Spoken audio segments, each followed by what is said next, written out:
The year was 2014 when the most shocking murder shook up the Italian society. The victim was a 39-year-old woman named Cecilia Catroni. Her body was discovered inside her vehicle, which was parked in the garage of her home in Pareto, Italy. When police arrived at the scene, they found that she had been shot 3 times in the back of the head at close range. There were no signs of forced entry or struggle. So how did the killer get inside her house? Who was behind this cold-blooded murder, and why did they kill her? Let's find out. Just before we start, subscribe to our channel by clicking the button for more amazing content like this.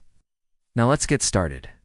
Cecilia Catroni was a former showgirl who worked as a model and an actress. She was also a mother of 2 beautiful kids. For those unfamiliar with the term showgirl, it's a style of entertainment originating from Italy during the early 20th century. Showgirls are typically scantily clad women who perform song and dance numbers. They are usually employed at casinos and nightclubs, where they add glamour and excitement to the establishment.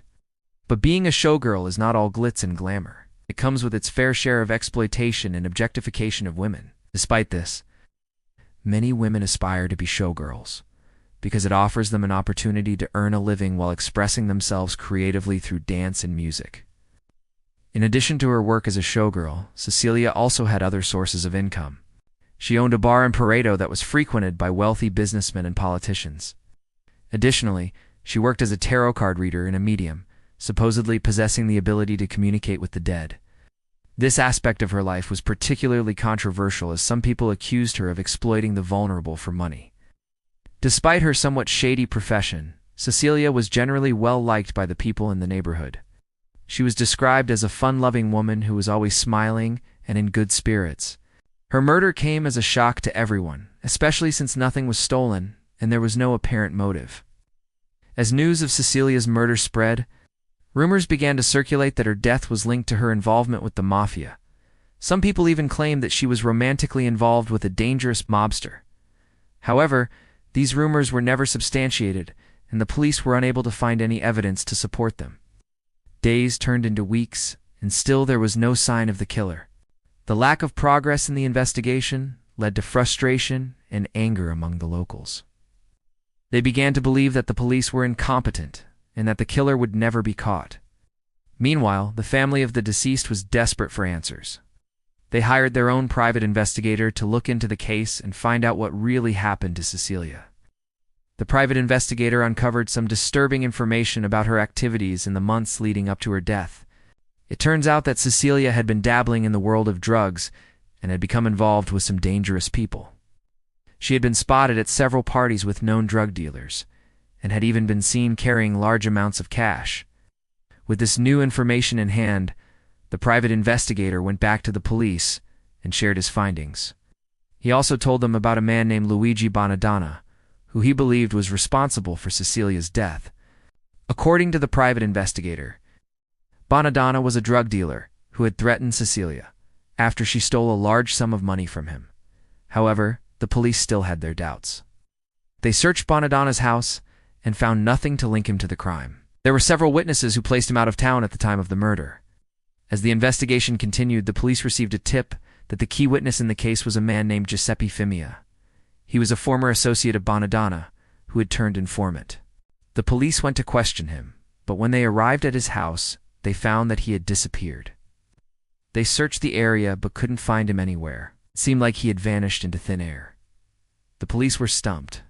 They didn't know where to look or what to do next. Just when they were about to give up, one of the officers remembered that Femia had a brother named Mario. He lived in a small village outside of Pareto. The police went to see him and asked if he knew anything about his brother's disappearance. At first, Mario denied knowing anything, but eventually cracked and confessed that his brother had been taken by a group of men. He said that they had come to his house in the middle of the night and dragged Giuseppe away. Mario didn't know where they took his brother or what they did with him, but he was sure that they killed him. The police followed up on this lead and soon found Giuseppe's body buried in a shallow grave. It wasn't long before they gathered enough evidence to charge Bonadonna and his associates with the murder. It turned out that Bonadonna was the leader of a small but powerful drug ring. He had been supplying drugs to various nightclubs and discos around Italy. Cecilia had gotten involved with the group after meeting a drug dealer at one of the establishments. She had started working as a courier, transporting drugs and money for the organization. However, she soon realized that the job was dangerous and decided to quit. But when she tried to leave, Bonadonna wouldn't let her go. He threatened her and her family, saying that if she didn't continue working for him, he would make sure that she regretted it. Afraid for her safety, Cecilia agreed to stay on. But soon after, she decided to steal from Bonadonna. She took advantage of an opportunity when she was delivering a package to his house and made off with a large sum of money. When Bonadonna realized that he had been robbed, he sent his men to find Cecilia. They brought her to his house and tortured her to find out who had helped her steal the money. But Cecilia refused to cooperate, so they took her out into the street and shot her dead. After the arrest of Bonadonna and his accomplices, the family of Cecilia finally had a sense of closure. They knew that the men who killed their daughter and sister would face justice. In court, the men showed no remorse for what they had done. Bonadonna claimed that Cecilia had stolen a lot of money from him, and he wanted revenge. He said that he had heard rumors that she was romantically involved with the police, and that's why they were trying to frame him. However, all these claims were disproven, and the men were convicted of murder. They were sentenced to life in prison without the possibility of parole. Today, Cecilia's family still lives in fear of the Mafia. They have received anonymous phone calls and letters threatening them to stay quiet about what they know. Despite the danger, they remain adamant that they will not let Cecilia's memory fade away. They have started a foundation in her name to help other victims of the Mafia and to raise awareness about the dangers of organized crime. The family hopes that by sharing Cecilia's story, they can help bring an end to the Mafia's reign of terror once and for all. Through it all, Cecilia's mother has remained by her side, providing love and support. She believes that her daughter would want her to keep fighting for justice, and she and let her down. This is a tragic tale of betrayal and murder, but it's also a story of courage and resilience. May the memory of Cecilia serve as a reminder that no matter how powerful the Mafia may seem, they cannot silence the truth. Now let's move on to the next part of the video. Did you know that the term Mafia originated in Italy? It was used to describe a secret society that operated in Sicily during the 19th century. The society was involved in a wide range of criminal activities, including extortion, gambling, and murder.